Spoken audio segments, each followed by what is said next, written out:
Welcome, everyone. We're giving participants just another minute to join. So if you don't mind holding on until we've got the group here, then we'll get started.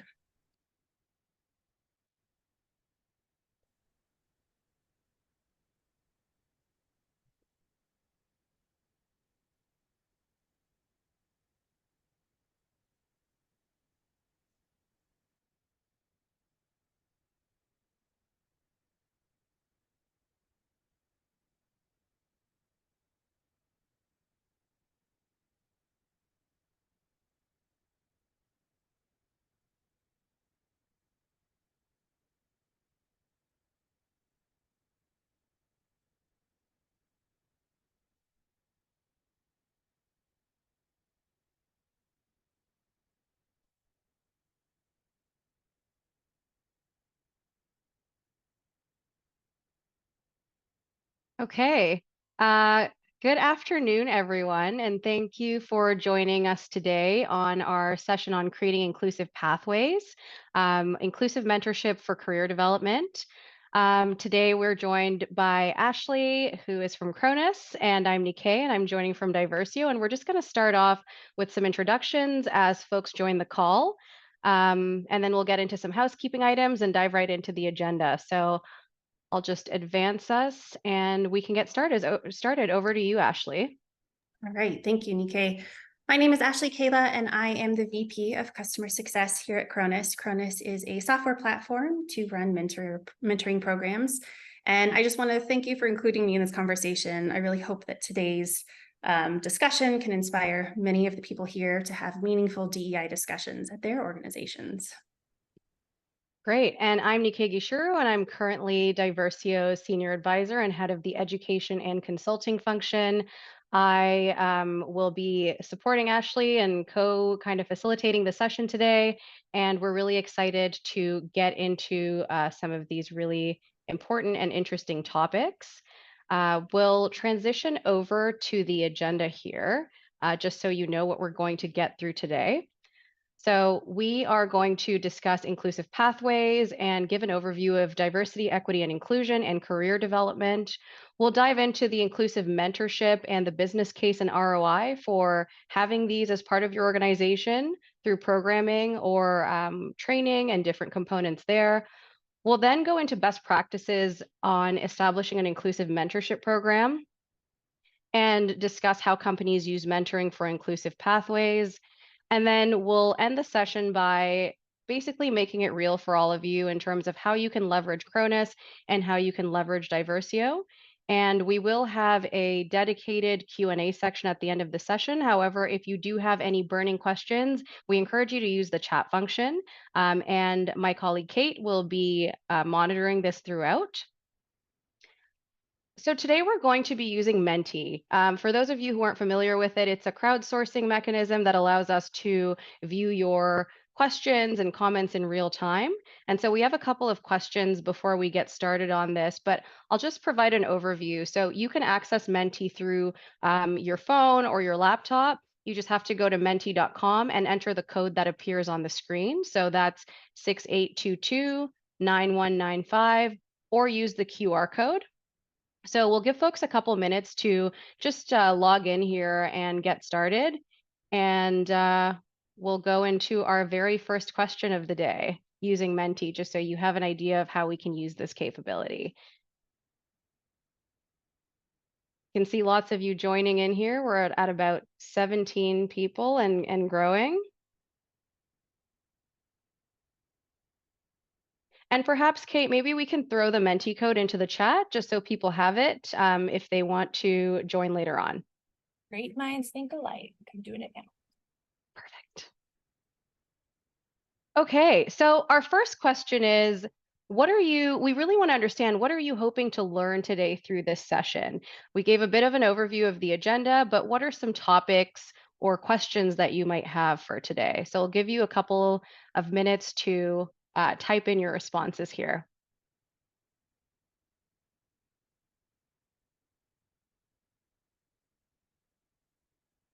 Okay, how to improve your mentorship program, great. Training mentors on inclusive spaces. connecting mentorship and inclusion. Best practices on starting a new program. That's wonderful. We're definitely going to get into that. Okay, this is great. How to make the mentorship program more inclusive, how to assist managers in mentoring and retaining employees. Okay, some industry specific pieces here around women and people of color. Great. How to make it inclusive for all and not excluding anyone. Yes, that's very important.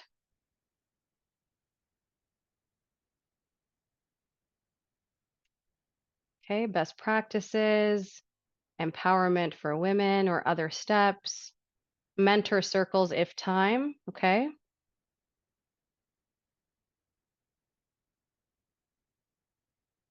Recommendations for piloting a mentorship program. Great. How to measure the effectiveness. This is great because we're actually going to dive into each of these topics today. So it's good to understand what folks are expecting through this session. Okay. So we'll keep these parked and we'll take a look at them as we go through. So please keep filling these out. But what I will do is actually get into our context setting here. And I'm just want to ground us all. We'd essentially like to start by defining what do we mean by DEI or career development. That way we can all start on the same page. So Nikkei, if you can start with essentially what we're talking about when we mention DEI or diversity, equity, inclusion, and I will talk about inclusive pathways. Okay, sounds good. So I'll dive into diversity, equity, and inclusion now. So we all know that this is a very important topic as we look at improving the inclusiveness of our workplaces across Canada, North America, and globally. And so in a world where we have recognized that diversity is a strength and inclusivity is a necessity, we'll explore how mentorship plays a pivotal role in creating equitable career opportunities.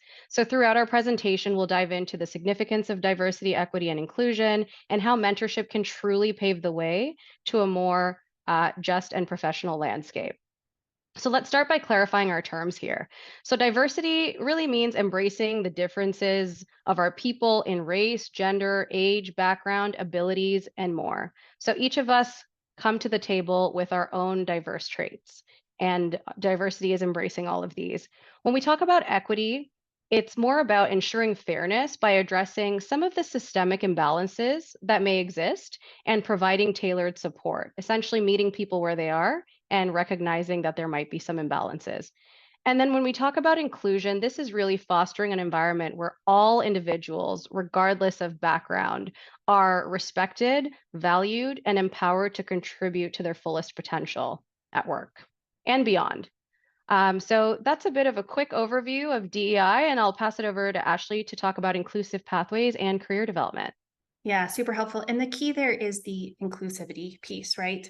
And so when we talk about an inclusive pathway, we're talking about career development, but that is equitably available to everyone at the company. So we're talking about career development when an employee has an opportunity to hit new professional milestones, gaining new skills or experiences that set them up for success when they're taking on new roles or responsibilities. And underrepresented groups often experience barriers in their career development, making these intentional solutions an absolute must-have. That's how you can support all employees. So we want to make sure that we are creating equitable access to the opportunities and candidly, the resulting rewards and recognition that come with career growth. I just want to share that I have had a tremendously positive impact on my career, particularly at times where female leadership was disproportionately low at the organizations where I was working. So this conversation is both close to my heart and super timely. The importance of DEI in the workplace has been building for the last decade, but we've seen increased urgency in the last few years. Of course, the pandemic, increased hybrid and remote work, but even the most recent outcomes here in the US of the US Supreme Court regarding affirmative action. And research shows that mentoring can have a direct impact on representation and advancement for underrepresented employees. So this has become even more imperative for us at Chronus and across the globe to expand focus on DEI and mentoring. And so we're really excited to talk about this today. Great. So another polling moment for us to just gauge, based on what we've shared to date and some of the learning opportunities you're hoping to have today, what are some of the challenges that you might be facing in your organization today with respect to DEI or career development, or at the intersection of those two concepts? Please fill out your responses on Menti.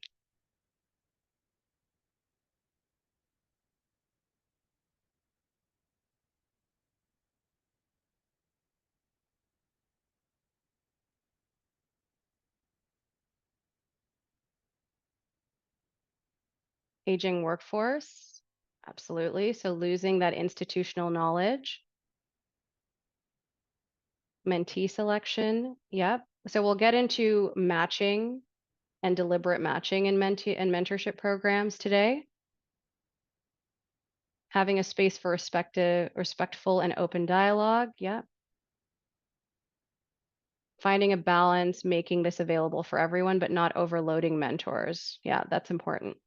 Essentially, how can you support your people leaders and folks who are volunteering to be mentors? You have less than 400 employees. Time commitment, negative or divisive DEI perspective. Yeah, that's something we actually touch on quite a bit at Diversio, because typically when folks talk about inclusivity and looking at equity, there are conversations around how do we make this fair for everybody and give everybody access. So I think that's a very valid point here. Time commitment, scaling the program, a lack of awareness of the inequalities that exist. New platform. I'm assuming this is a new mentorship platform, and getting users to figure out whether getting feedback from users on how accessible it is and useful. Inclusive behaviors, and ensuring employees understand the various career pathways. So actually, this is awesome, because one of the topics we'll get into today is within organizations, there are probably different groups of employees, some of whom will have access to informal mentorship networks just by virtue of who they are, their background, their education, even the city they live in, and how close in proximity they are to different opportunities.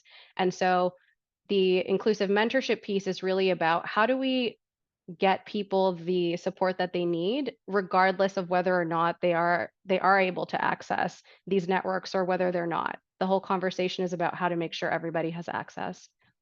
People think diversity only means one thing. Yep. And unclear goals from upper management. Okay, so I would say that a lot of these are actually quite common that we hear across various industries and sectors as challenges, and we're hoping that we're actually able to touch on quite a few of these and provide some additional insight. Ashley, is there anything you wanted to add here? Just that, yeah, what you mentioned, that I'm excited to start diving into this conversation and then circling back to some of these questions when we get to the end. Wonderful. Okay. So let's talk about the business case for inclusive pathways, mentorship, and DEI. So as folks that work in this space or that have just been in touch with workforce challenges and leading practices in the industry, we see that research consistently shows that diverse teams tend to outperform homogenous ones. And this really demonstrates the advantage of embracing inclusivity in achieving innovation and success within organizations. So I have a couple of stats here on the screen, and we'll just go through them. A Harvard Business Review study found that mentoring programs actually boosted minority representation at the management level by 9 to 24% when compared to other diversity initiatives that organizations might have, which do have an impact, but at a much slower rate, so 2 to 18%. We know that we're trying to retain top talent today because the kind of war for talent is very competitive. So in organizations where there were robust and, developed mentorship programs, we saw that retention rates were much higher for mentees and mentors than for employees who did not participate in the mentoring program. I think this just shows how critical employee engagement and providing support for employees at every stage of their career is to retaining talent. 25% of employees in a test group who took part in this study, it's a Wharton study. So 25% of employees had a salary grade change compared with 5% of employees in a control group who did not participate. What we're attributing this to is really your access to a mentor who can provide you with career pathing, skills development, and many other benefits actually support career growth and progression. And so this is just a really, really solid number to show you how this is actually translating in real life. So folks are more likely to get the support and get a salary grade change and advocate for themselves when they have access to a mentor. And then people who served as mentors experienced lower levels of anxiety and described their jobs as more meaningful than those who did not mentor. And I think this piece is really about typically mentee and mentor relationships are a two-way relationship where there's learning on both ends. And so folks who are giving back to the organization, contributing to employee development and growth tend to feel lower levels of anxiety. So that's just a positive news story here.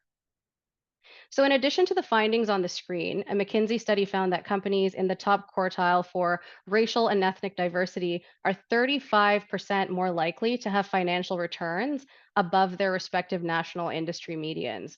So what we see here is there is a tangible link between diversity and financial success across organizations. Essentially, companies who prioritize having diversity of thought, of people, of backgrounds and experience tend to perform better and earn even more revenue. So going back to the DEI component. So DEI also enhances creativity when you have diverse perspectives, innovation, problem solving, and this leads to a competitive advantage in the global marketplace. So part of making this real for folks is this could involve seeking insightful training and workshops on cultural competency, unconscious bias, inclusive leadership, which can ultimately help maximize the creative potential of the diverse workforce while navigating the complexities of a diverse business landscape. And inclusive mentorship is one of those channels through which this can be done.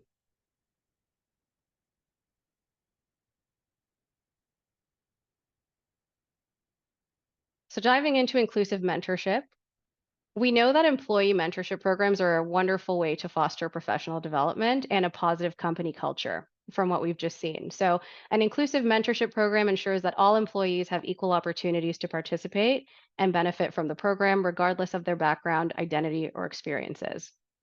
I do want to call out, though, that despite the progress that organizations have made to create a more inclusive space for employees, some disparities still exist today. So, underrepresented groups often face barriers like bias, lack of access to opportunities, and limited networks. And traditional career pathways may inadvertently exclude those without established connections. So, again, these employee programs through an inclusive lens are a great way to foster this development. So, a couple of biases we wanted to call out here today from a couple of studies. So, 60% of senior men said they felt uncomfortable around women when it came to mentoring, working alone, or socializing. And this is largely because of the change in kind of corporate America and globally around the Me Too movement and some of the challenges there. And so, I think this is just the state of affairs, and the conversation we have here is how do we equip and support mentors of all backgrounds to engage meaningfully and kind of challenge this bias.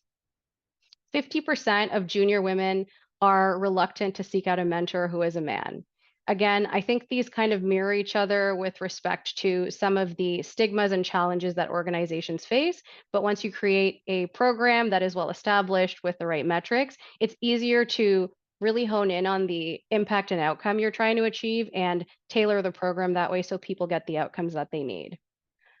44% of men feel it is inappropriate to have lunch with a woman colleague. Again, education and awareness around how this plays out. And this actually involves a lot of the HR function and HR professionals really clearly articulating how the organization deals with different codes of conduct, harassment, and pieces like that, so people feel comfortable and able to support each other and engage in programs and reach their full potential. And then finally, the 64% of men worry about the optics of mentoring women. So I think what this tells us is we need to better create programs that are structured, that are clear on the outcomes, and also equip and support mentors and mentees to get involved and see the positive outcomes. So We know that mentorship provides guidance, networking, and skills development opportunities for mentees. So on the guidance front, mentors provide insights, advice, and direction based on their own lived experiences. And for mentees, this means having a trusted resource, and trust is key here, a trusted resource to navigate challenges, make informed decisions, and accelerate personal and professional growth. And on an organizational level, this means cultivating a culture of knowledge sharing and skills development, fostering a more capable and knowledgeable team that contributes to the company's overall success. So, guidance is one component of mentorship. When we think of networking, this could be in person. We know that the pandemic world has moved a lot of us online. And so, just creating different forums and ways for people to stay engaged. And through this networking, mentees can gain access to their mentor's professional network and open doors to new opportunities. So, mentors really have the opportunity to fulfill a key role in helping others succeed while also potentially broadening their own network and fostering a sense of fulfillment through giving back. And skill development. So, mentors offer skill building, which essentially boosts mentees' confidence and readiness for leadership roles, and actually creates a really great learning environment that not only hones specific competencies, but also nurtures the essential soft skills and strategic thinking required to excel in an increasingly complex and challenging business landscape. So, we know mentorship has all these great outcomes. We know that there are some challenges that are faced. And so, what we're going to go into next is how do we create a solid mentorship program that is inclusive, that is structured, and that meets the outcomes that your organization or your employees want to achieve?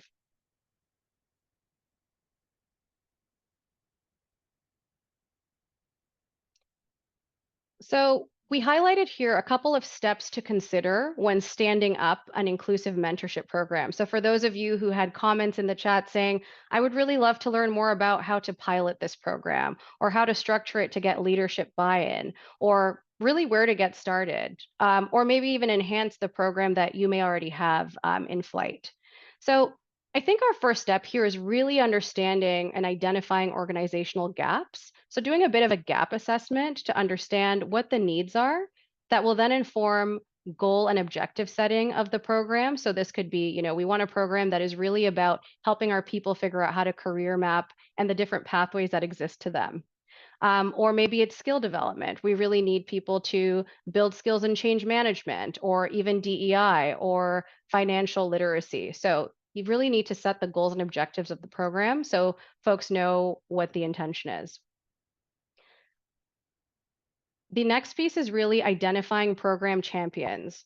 And we know that this often falls to the HR function or people leaders, but we think this is a whole organization approach. I think HR functions can set the priorities and the enterprise strategies, but it's really up to individual leaders and people to take control of their careers and get involved. So, in identifying program champions from diverse backgrounds and teams, this allows you to garner support from senior and executive leadership and also have champions throughout the organization to support this.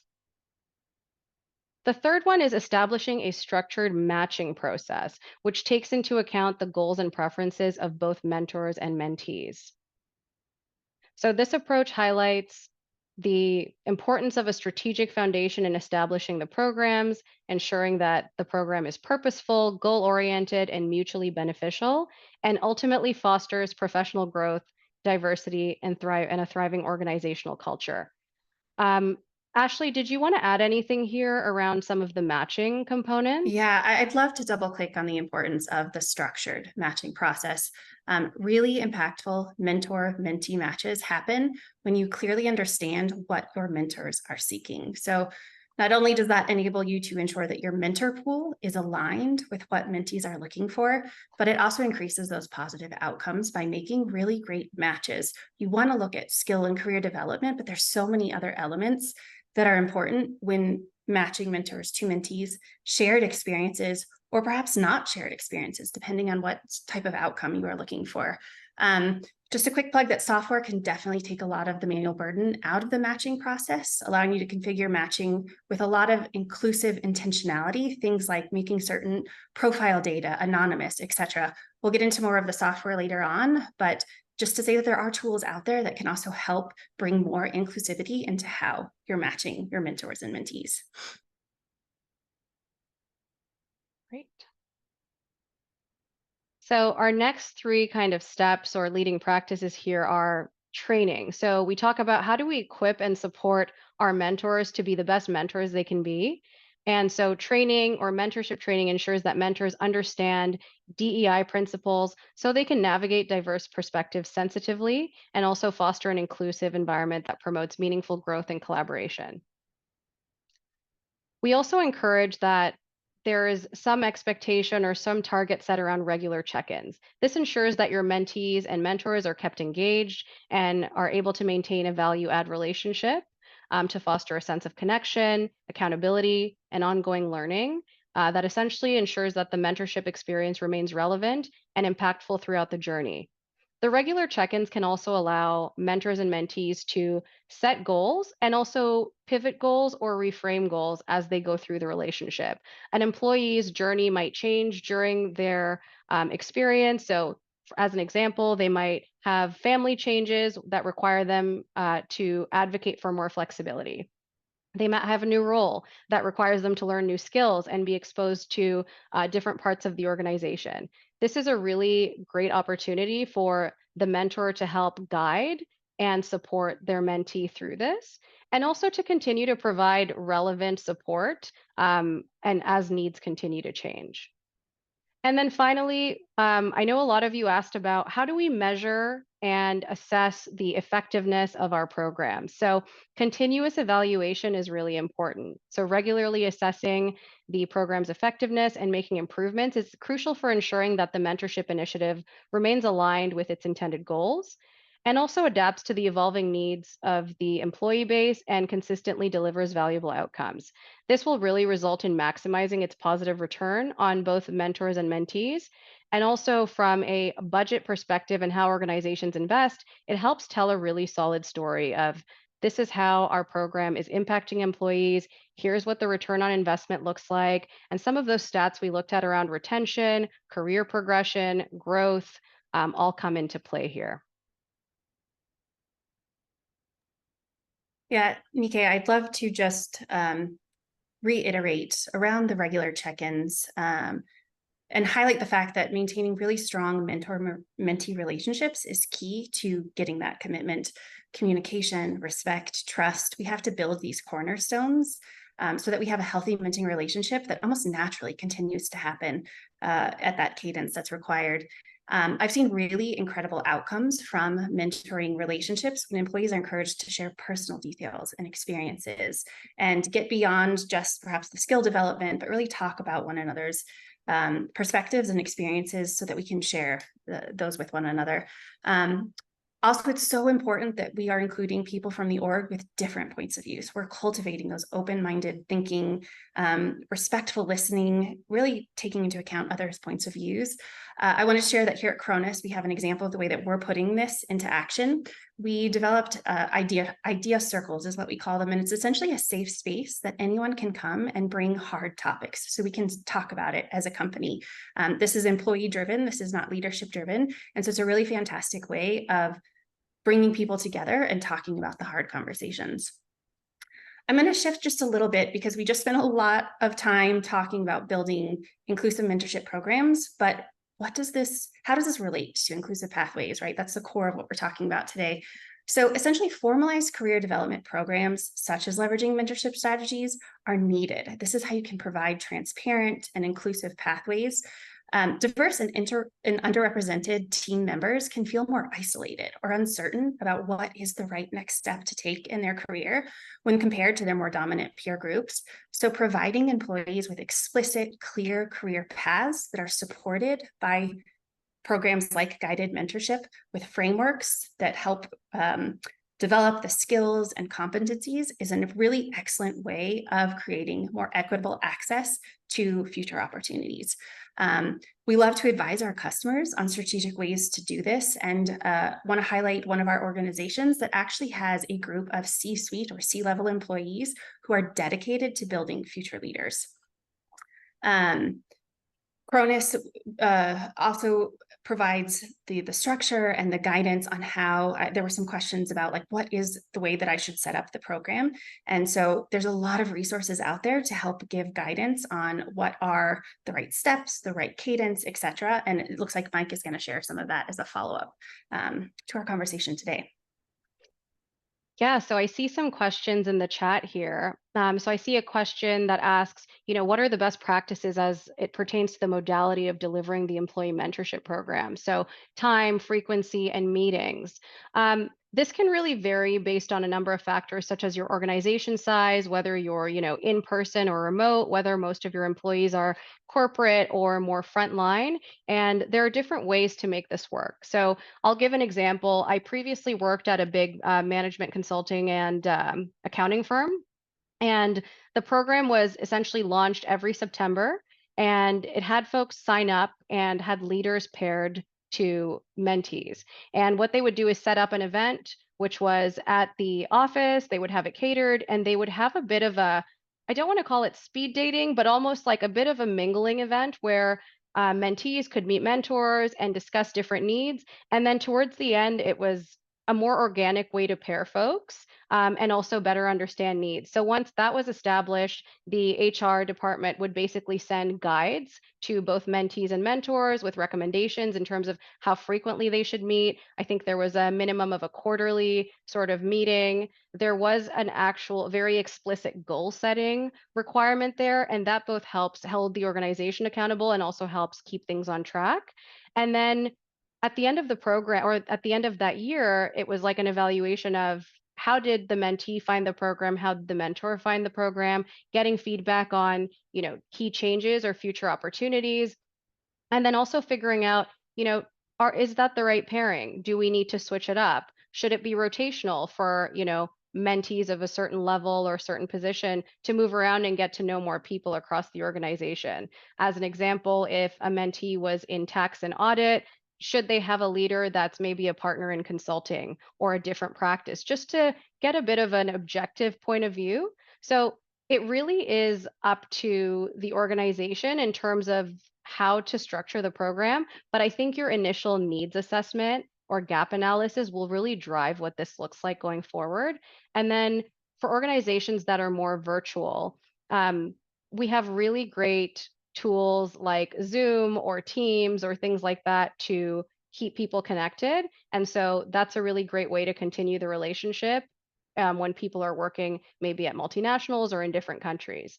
So I hope that answers the question. So quarterly meetings can be in person. The way you set up the program can differ based on size.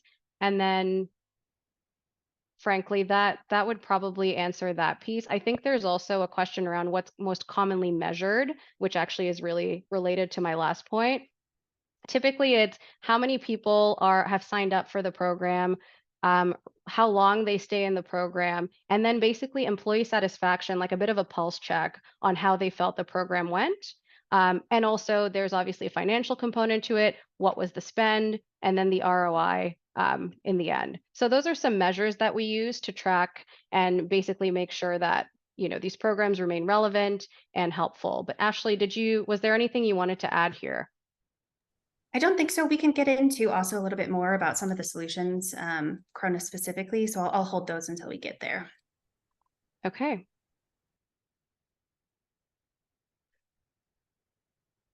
So we know that senior leaders are a critical piece to support mentees and to mentorship programs. They really play a key role in the success of the programs. Their involvement really demonstrates their commitment to the program and helps set the tone at the top for the organization, that the organization is committed to developing their people and that the leaders are taking time out of their day and their busy schedule to provide that support. So as we think about leaders, and I know we have a bit of a mix of attendees on the call today, but as we think about how leaders can lean in, the first piece is really explaining the importance of networking and building professional relationships to your peers and to your organization. It's illustrating effective ways to network. So for example, approaching senior colleagues with the intention to add value and being open and authentic. It's demonstrating leadership skills and providing real-time feedback to help your mentee continuously improve. And it's really advocating for your mentee to the extent that you're able to, in their presence at the leadership table or at performance roundtables or whatever your organization has in place. So these are some leading practices for leaders. I think on the employee side, it's really imperative that employees like take hold of their career and make it theirs. That's a really big theme that we see. It's if the program is available to you, like take advantage of it, show up, be present, and really get the most that you can out of it. I think this is such a great example of, yes, them being empowered to take the wheel of the driver's wheel of their career, and mentoring really enables that. I just want to circle back to what we mentioned earlier. One of the statistics around mentors, getting senior leadership's buy-in is absolutely key. I mentioned the program that we have where we have C-level employees helping develop future leaders. The structure that we can build to that is incredibly impactful. But more than that, I think the question of how do you get senior leadership, how can you get their buy-in, remind them of the mentoring impact on their own personal careers. This is an opportunity to give back, and they will get a ton out of it, as much, if not more. That's why I love that statistic that you shared earlier, Nikkei, of just this is not a one-way street. This is very much a two-way street, and so much positive can come out of this. So just sort of reiterating what you stated. Yeah, and I know one of the hot topics or the challenges people face is like, how do we effectively pair folks and ensure that inclusive or diversity lens? So I want to talk about that for a couple of minutes. So on one end, it's like, do we pair people with, let's say, for or people of color or minority employees? Do you pair a minority employee with another minority leader so that they can feel safe, comfortable, feel represented? Or do you pair them with somebody completely different from themselves so there can be a mutually beneficial learning? I think that really varies. And what I've seen that's done really interestingly is when they send out the kind of request for interest for these programs, there's actually a pretty explicit ask like, do you want a mentor that is in this function, that is at this level? If you want to self declare and say what your background is, do you want a mentor that is like you? It's really creating optionality for people. Um, but I actually, as a person who has benefited from both mentorship from people with a similar lived experience and from people with completely different lived experiences, I think having both is really key. On the one end, you can kind of validate some of the experiences and some of the challenges that can be faced. And on the other end, you can also really understand the different nuances that are happening that you might not be privy to. And the third piece that we talked about, the two-way learning, is typically leaders who come from dominant backgrounds are actually quite surprised by the key learnings they have at the end of working with somebody that's different than them. This could be race and ethnicity, it could be education background, like you just studied different things, you could be in different departments, it could be different roles. It's really a learning opportunity for everybody to get involved in, but people and sort of employees can actually set preferences for what that looks like, and then the organization can try their best to meet those needs. So it's not a perfect science, but it allows optionality and it allows folks to learn from each other and continue to grow in this space. And that is a wonderful transition, Nikkei, into what have we seen here at Chronus, where we have the privilege of partnering with so many different organizations as they build their inclusive programs. So I'd love to share a few examples of where we have seen inclusive mentorship work really well in driving DEI outcomes. There's one area of diversity that I feel often gets overlooked. So we're really excited about the focus we're seeing on employees with physical and neurodiversity. Boston Consulting Group's Accessibility ERG program supports 4 areas of diversity: physical disabilities, chronic health conditions, neurodiversity, and mental health. Their vision is, this is similar to what Nikkei was just saying, matching users based on not just on business unit and geography, but also their lived experiences. And when you break down the roughly 850 participants that they have joining this program, they're looking for people who have lived experiences in these 4 buckets, but also family members or caregivers of people who have these experiences. And then allies. So opening it up to those who are in the group and those who are supportive of that group. Another great example, we have organizations working to ensure that underrepresented groups have a voice and a space to discuss the unique challenges they face. So this is more of that intimate speaking with those going through similar experiences. We work with Autodesk, who has invested in leadership circles for women. Their unique approach is that they've got freedom to hold conversations as they come up. So for example, they might talk about being a new or experienced manager. They might talk about being a new or experienced parent, but they can bring the topics to the table. On the flip side, we also have organizations that leverage circles for professional development topics for their network of women. So a target group, but a much more structured approach, similar to a book club. They have set content and they're using the circle format. So it's not one-on-one, it's actually a group coming together and having conversation. And then meanwhile, at a large academic hospital in the US, we have seen 6 different programs that are stood up in the same organization that are driving some really powerful DEI outcomes. I'm going to try to list these off relatively slow so that you all can absorb them, but 63% of all the engagements that they are seeing take place across different ethnicities. 29% of the engagement are across different gender identities. And they're seeing an 88% retention rate for non-white participants compared to 74% retention for non-white non-participants. So that's where you can really see the difference between those participating in the mentorship program and those who are not. And this has essentially led to 2 times the advancement rate for non-white participants compared to 16% for non-white non-participants. So truly, you can directly tie the outcomes to these mentoring programs. Really great examples. And of course, there are other ways that you can create a sense of belonging, driving higher engagement at work. One approach to mentorship that I really love is reverse mentorship. So it flips the traditional mentorship model, giving mentors an opportunity to broaden their perspective, to learn from others, to more deeply understand the experiences of newer teammates or those from a different group. And this can bring a lot of awareness to unconscious bias. Incredible outcome that we can get from mentoring.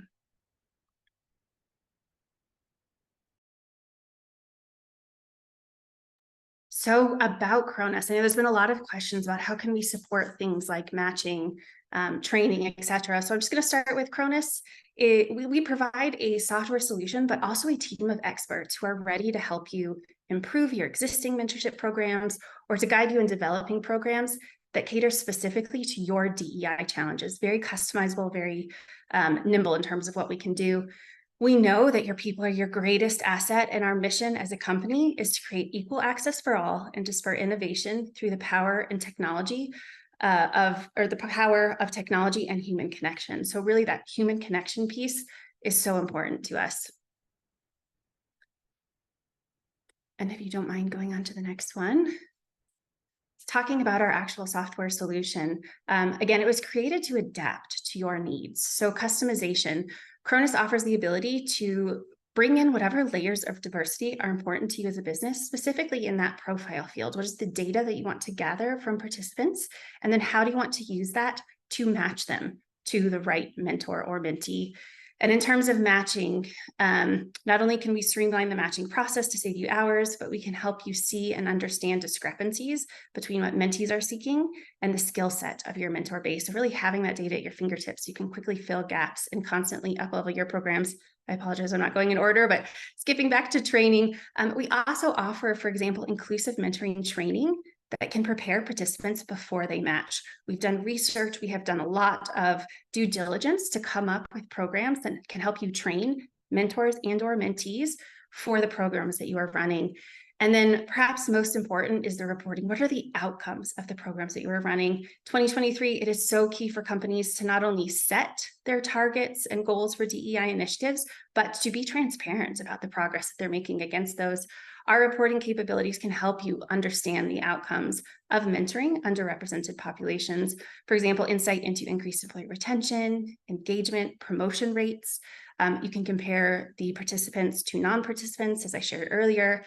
And when you leverage Chronus' solutions, you can really easily track all of those success metrics that highlight the return on investment so that you can be reporting to your executive stakeholders.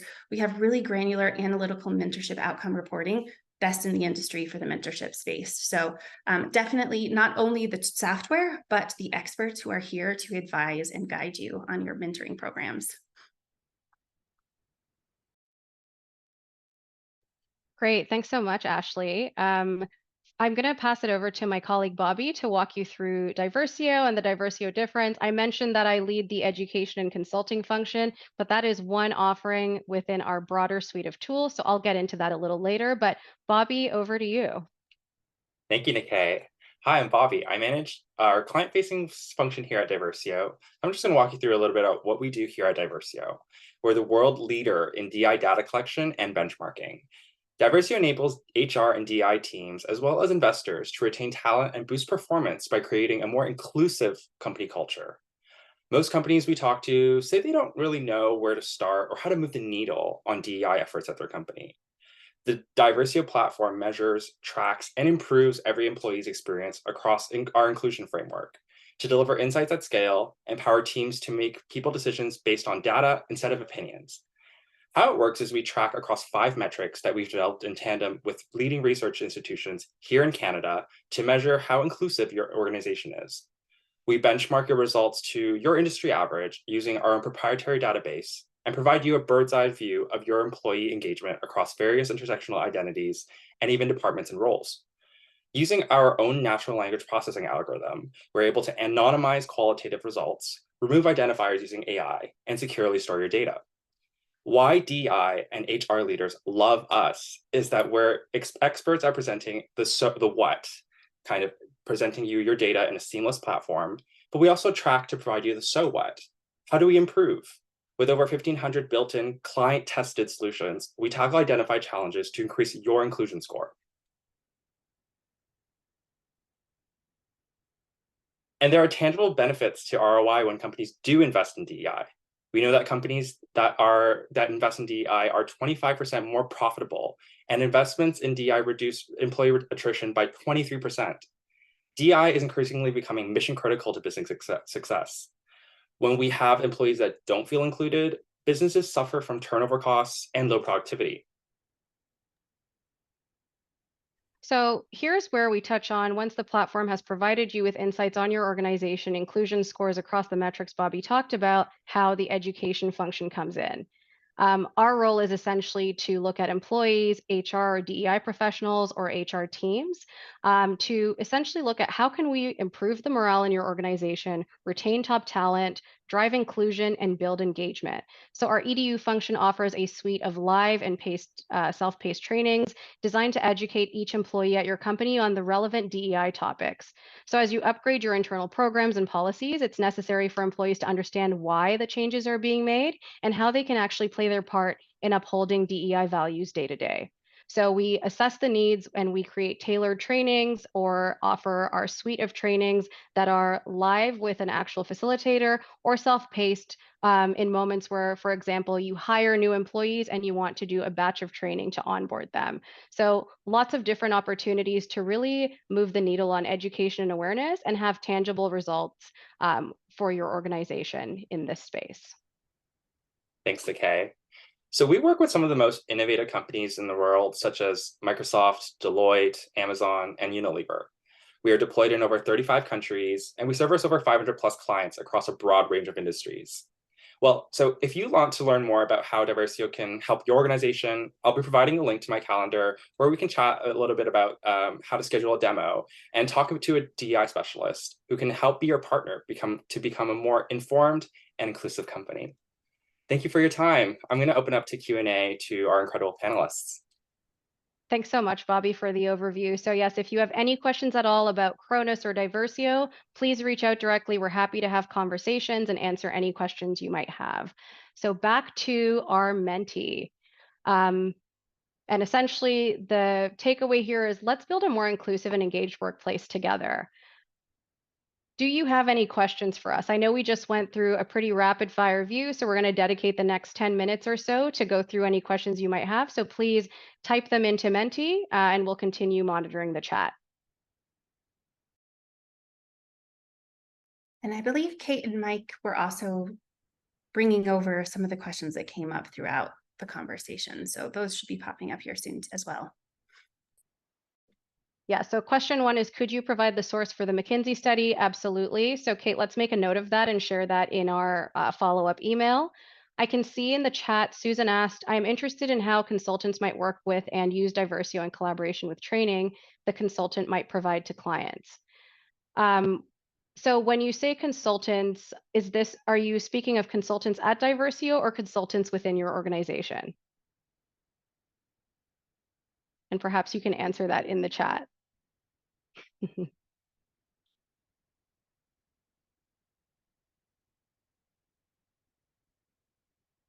So while we wait for that one to come in, and I can answer that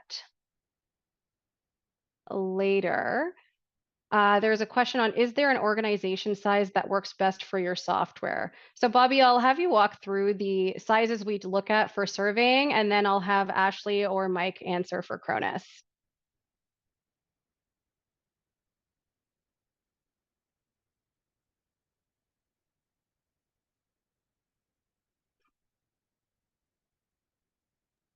Or if better, I can speak up first if Bobby's having any trouble with the audio.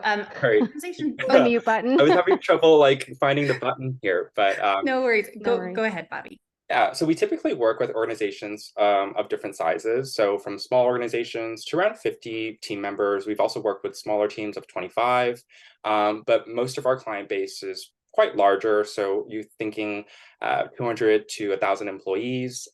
So why we kind of base ourselves to mid to high to enterprise market is our survey requires an anonymity threshold, sorry, hard word there, of 8. So that kind of tells us, that enables us to be able to use our NLP to redact names, redact certain identifiers with your results. So when we're not able to meet that anonymity threshold, it becomes much more difficult, or we're unable to provide you those results without, providing prejudiced information. So that's really why we kind of skew towards a specific company size. I hope that answers your question. Yeah, and similarly on the Chronus size, with the power behind the technology and really getting the most out of saving you time, I'd say our target is corporations or companies with 1,000+ employees. We absolutely, similar to what you said, Bobby, work with corporations or businesses of all sizes. So please feel free to reach out if you have questions, but we see the biggest lift from our organizations that have 1,000+ employees. Okay, great. I don't know if folks are sending more questions through the Menti or through the chat, but we'll continue asking. I think there's one here for Chronus. So from a Chronus perspective, you can make training mandatory, but you don't have to. It's really up to you. Okay, sorry, was that a response? Yes. I think so. I think Mike has done a fantastic job of staying on top of a lot of the questions. So perhaps Okay, they've been answered. awesome.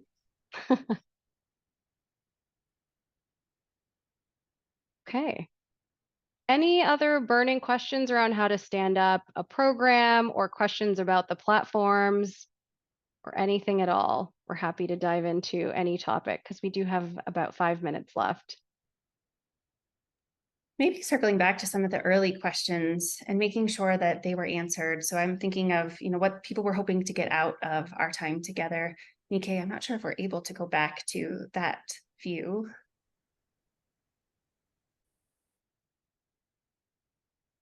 I am going to try and pull that up.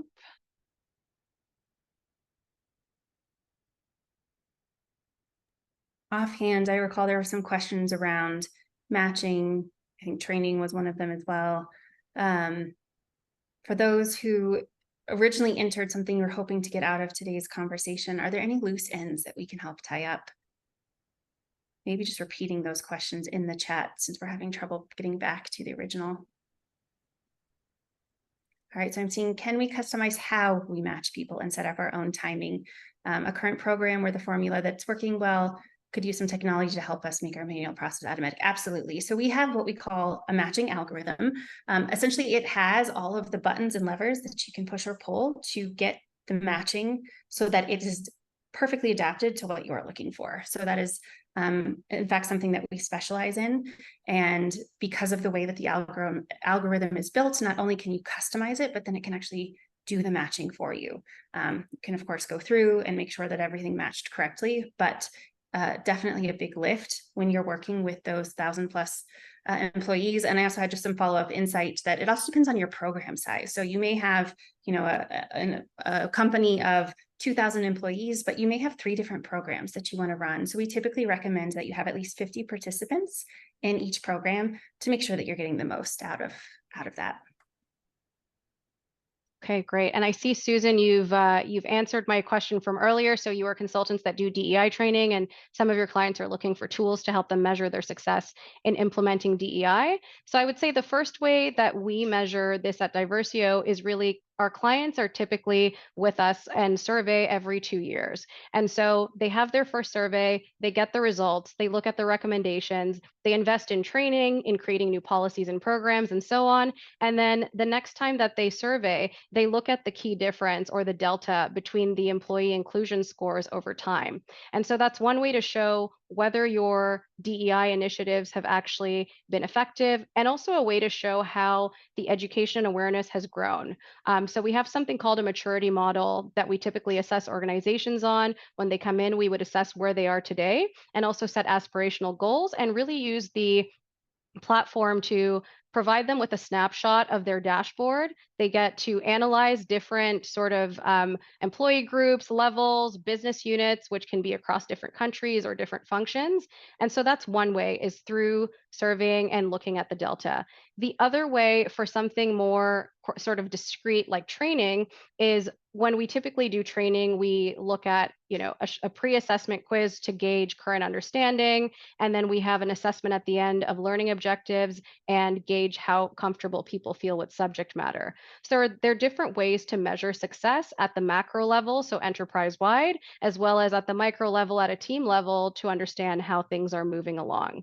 And also on the dashboard, I believe our teams and leaders have access to their own respective business units, so they can actually double click on some of the key challenges their people are having. And as consultants, what we would do there is actually hold focus groups or listening sessions and really help the leaders develop a strategic roadmap for success. So we kind of work at different levels of organizations to do this.